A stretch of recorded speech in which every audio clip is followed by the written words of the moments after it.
नमस्कार साथियों, मैं मनीष भारती संस्कृति पीसीएस प्लेटफॉर्म पर आप सभी का स्वागत करता हूं। साथियों, बिहार के लोगों के लिए एक बहुत बड़ी खुशखबरी है और बिहार सरकार के द्वारा जिस तरह से आप जानते हैं कि इस नई सरकार ने यह टारगेट रखा था कि अगले 5 साल में 1 करोड़ नौकरी रोजगार पैदा किया जाएगा। इसी संदर्भ में बहुत सारे कार्य बिहार में किए जा रहे हैं। अब ये बिहार में कहा गया है कि एक इलेक्ट्रॉनिक सिटी तैयार किया जाएगा। इस इलेक्ट्रॉनिक सिटी को किस शहर के तर्ज पर तैयार किया जाएगा समझ लीजिए। जैसा कि हम जानते हैं कि भारत का सिलिकॉन वैली किसको कहा जाता है? बेंगलुरु को। तो बेंगलुरु सिटी में भी एक इलेक्ट्रॉनिक सिटी है, उसकी स्टडी की जाएगी, उसके विषय में समझा जाएगा और फिर वैसा ही कह सकते हैं कि बिहार में किया जाएगा। बिहार के किस डिस्ट्रिक्ट में इसकी तैयारी हो रही है? तो वह बिहार की राजधानी पटना ही है।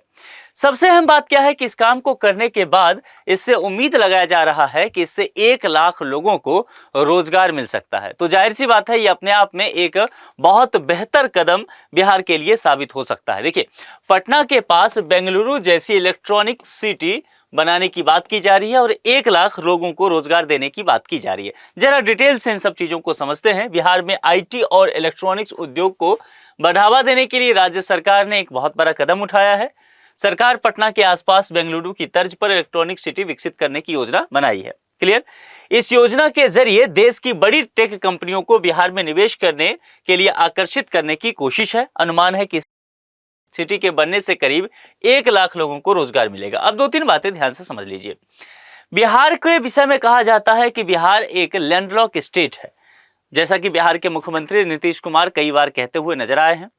तो कुल मिलाकर के जब वो ये कहते हैं तो उनका इशारा इस तरफ होता है कि बिहार में निवेश आना बहुत मुश्किल काम है। निवेश नहीं आ पाता है क्योंकि मैन्युफैक्चरिंग नहीं हो पाएगा। मैन्युफैक्चरिंग के लिए क्या चाहिए? आपको इंडस्ट्री लगानी है तो आपको भूमि चाहिए, है ना? लेकिन बिहार आप जानते हैं कि इस देश में सबसे अधिक जनसंख्या घनत्व वाला राज्य है, तो जाहिर सी बात है जमीन उतनी मात्रा में उपलब्ध नहीं है। यही वजह है कि बिहार में बड़े उद्योग नहीं लगाए जा सकते। तो इस बात को लेकर के फिर ये कहा जा रहा था कि फिर स्थिति में तो यही होगा कि बिहार के लोग तो लगातार पलायन ही करते रहेंगे, यह अभिशाप तो कभी खत्म ही नहीं होगा। तो इस बार जो विधानसभा चुनाव संपन्न हुआ उससे पहले का एक इंटरव्यू देखिएगा। इंडिया टुडे ग्रुप को देश के गृह मंत्री अमित शाह जी ने एक इंटरव्यू दिया। उस इंटरव्यू में उन्होंने इस बात को लेकर के चर्चा किया था कि बिहार में यह बात सही है कि बड़ी इंडस्ट्रियां नहीं लग सकती है क्योंकि भूमि ही उपलब्ध नहीं है। फिर आखिर बिहार में यह पलायन कैसे रोका जाए, बिहार में निवेश कैसे लाया जाए, बिहार के लोगों को रोजगार कैसे मिले, बिहार के युवाओं को बाहर ना जाना पड़े, इसके लिए क्या प्रयास किया जाए। तो उन्होंने कहा था बहुत अच्छा कि हमें इसके लिए सर्विस सेक्टर पर फोकस करने की आवश्यकता है। आपने इकोनॉमी पढ़ा होगा, उसमें अर्थव्यवस्था के 3 सेक्टर जो कहते हैं प्राइमरी एग्रीकल्चर, सेकेंडरी मैन्युफैक्चरिंग और टर्शियरी यानी कि सर्विस सेक्टर। तो यह अनुमान लगाया गया कि बिहार में एक बड़ी संभावना है सर्विस सेक्टर को लेकर के। बिहार के बहुत सारे युवा इंजीनियर के रूप में देश के विभिन्न जगहों पर काम करते हैं, अंतर्राष्ट्रीय स्तर पर भी हैं, अलग अलग देशों में। अगर यहाँ पर सर्विस सेक्टर को बढ़ावा दिया जाता है, आईटी कंपनियां आती है, एमएनसी बिहार पहुंच जाती है, तो जाहिर सी बात है ऐसे कंपनियों को काम करने के लिए हजारों एकड़ जमीन की आवश्यकता नहीं है। ठीक है, अब ये कंपनियां यहां पर अच्छा खासा निवेश कर सकती है और युवाओं को रोजगार दे सकती है। इसीलिए यहां पर देखिए लिखा गया है देश की बड़ी टेक कंपनियां यहां पर निवेश कर सकती है। और टेक कंपनियां अगर निवेश करना चाहेगी तो जाहिर सी बात है आपको उसके लिए जो जरूरी इंफ्रास्ट्रक्चर है वो डेवलप करके देना पड़ेगा। और इन्हीं सब चीजों को देखते हुए इलेक्ट्रॉनिक सिटी बनाने की कवायद तेज की जा रही है। मामला क्लियर हो गया? तो ये एक प्रक्रिया के अंतर्गत किया जा रहा है, ये सीधे तौर पर आनन फानन में फैसला बिहार सरकार के द्वारा नहीं लिया गया है। दरअसल एक बहुत बड़ा प्लानिंग है और कैसे बिहार में निवेश लाया जाए, कैसे बेरोजगारी खत्म किया जाए, कैसे पलायन खत्म किया जाए, इन सब चीजों को करने के लिए एक सोची समझी कार्य योजना यह है। ठीक है, अब देखिए इसमें कहा गया है कि आप किस मॉडल को अपनाएंगे। तो बिहार सरकार ने स्पष्ट तौर पर कहा है कि बेंगलुरु मॉडल का स्टडी किया जाएगा बिहार सरकार के द्वारा। बेंगलुरु मॉडल इसीलिए कि मैंने पहले भी कहा कि भारत का सिलिकॉन वैली उसको कहते हैं। सिलिकॉन वैली क्यों? क्योंकि वहां पर बहुत सारी टेक कंपनियां एक ही जगह स्थित है। इन्हीं सब चीजों को देखते हुए बिहार के जो उद्योग मंत्री हैं डॉक्टर दिलीप जायसवाल, उन्होंने ये निर्देश दिया कि उद्योग सचिव कुंदन कुमार और वरिष्ठ अधिकारियों का एक उच्च स्तरीय दल बेंगलोर जाए। वहां पर जाकर के जो बेंगलुरु की जो इलेक्ट्रॉनिक सिटी है वो किस हिसाब से बना हुआ है, कैसे वहां पर काम होता है, इन सब चीजों की स्टडी करे और उसके बाद एक रिपोर्ट तैयार करे और उस रिपोर्ट के आधार पर यह तय किया जाए कि बिहार सरकार आगे की कार्य योजना कैसे बनाएगी। क्लियर है। अब देखिए वहां पर बेंगलुरु में जो काम चल रहा है या काम है इलेक्ट्रॉनिक सिटी का, वो मतलब अपने आप में देखेंगे तो 800 एकड़ जमीन में फैला हुआ एक पूरा शहर ही कह सकते हैं बना हुआ है। इसमें इलेक्ट्रॉनिक सिटी की कार्यप्रणाली, इंफ्रास्ट्रक्चर और वहां काम कर रही इन्फोसिस, विप्रो और टीसीएस जैसी 200 से अधिक कंपनियों का बारीकी से अध्ययन करेगी। इन कंपनियों के विषय में समझेगी कि इनकी रिक्वायरमेंट क्या है। बिहार अगर लाना चाहते हैं इन कंपनियों के एक ब्रांच को, तो उसके लिए बिहार सरकार को क्या करने की आवश्यकता है, और टीम की रिपोर्ट एक तैयार होगी।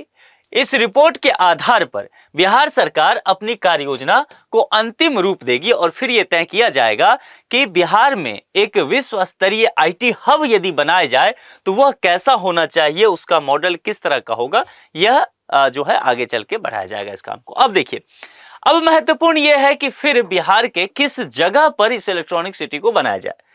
अगर शहरीकरण की बात करेंगे, 2011 का जनगणना का आंकड़ा हमारे पास है, चूंकि 21 में तो हुआ ही नहीं कोविड की वजह से, तो 2011 का सेंसस ये कहता है कि बिहार में शहरीकरण का दर इस देश में सबसे कम है। ये 2011 का डेटा कहता है, हम 2026 में हैं। आज भी तकरीबन अगर आप बात करेंगे तो कहा जाता है बिहार में एक शहर ठीक से विकसित हुआ, बाकी शहर ठीक से विकसित हुए नहीं। और वो एक शहर कौन सा है? बिहार की राजधानी पटना। तो आप समझिए, यह जो इलेक्ट्रॉनिक सिटी निश्चित तौर पर तैयार किया जाएगा, इसके लिए बड़े स्तर पर इंफ्रास्ट्रक्चर तैयार करने की आवश्यकता तो है।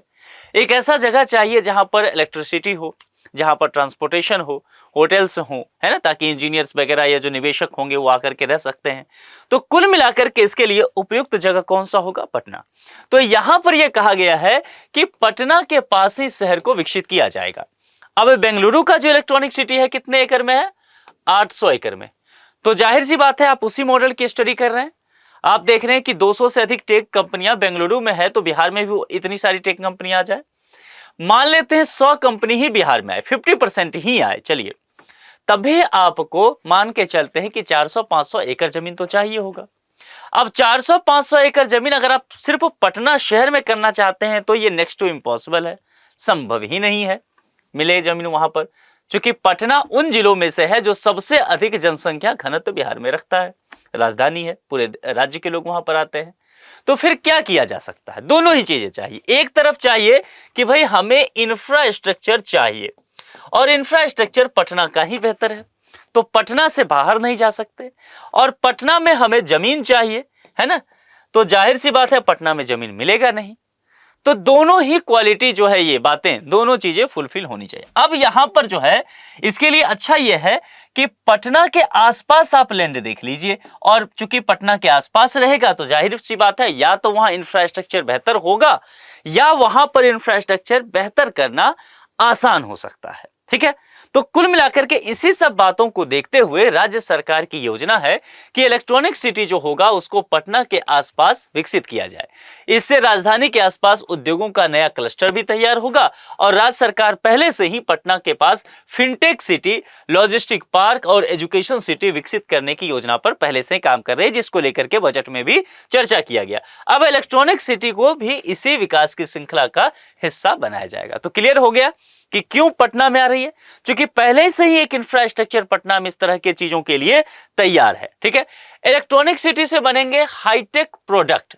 अब यहां पर कहा गया है कि जो प्रस्तावित इलेक्ट्रॉनिक सिटी है उसमें क्या क्या तैयार किया जाएगा, जैसे कि transistor, diode, micro processor, integrated circuit जैसे जो मूल इलेक्ट्रॉनिक घटक हैं उनके निर्माण पर फोकस किया जाएगा।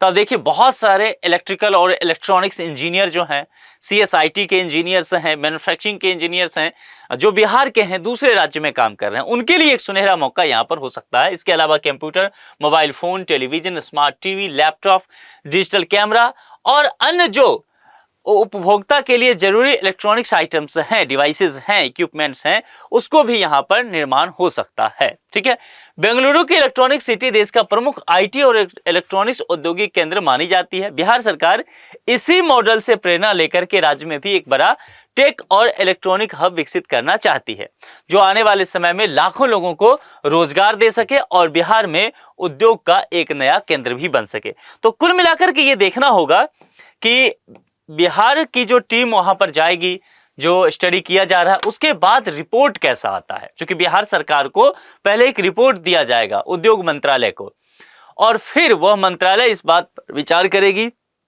कि इस कार्य योजना पर कैसे काम किया जाए, जमीन कहां पर मिले, किस तरह से इंफ्रास्ट्रक्चर डेवलप किए जाए, किस तरह से प्लानिंग किया जाए और फिर उस काम को आगे बढ़ाया जाए। लेकिन कुल मिलाकर के ये समझ लीजिए कि बिहार सरकार इस बार, ये जो नई सरकार है, बहुत सीरियस है बहुत सारे मुद्दों को लेकर के कि बिहार में लोगों को रोजगार कैसे मिले, बिहार को कैसे बेहतर राज्यों की सूची में लाया जा सके, और दूसरी सबसे महत्वपूर्ण बात, बिहार में पलायन कैसे रोका जा सके। आप लोग बिहार के किस डिस्ट्रिक्ट से हैं मुझे कमेंट करके जरूर बताइए, और क्या आप ये मानते हैं कि पटना के अलावा आप जिस भी डिस्ट्रिक्ट के रहने वाले हैं वहां भी कुछ इस तरह के प्रोजेक्ट आने चाहिए? आप अपने विचार कमेंट बॉक्स में लिख करके जरूर बताएं। आज के लिए इतना ही। जुड़ने के लिए आप सभी का बहुत बहुत शुक्रिया। Thank you so much.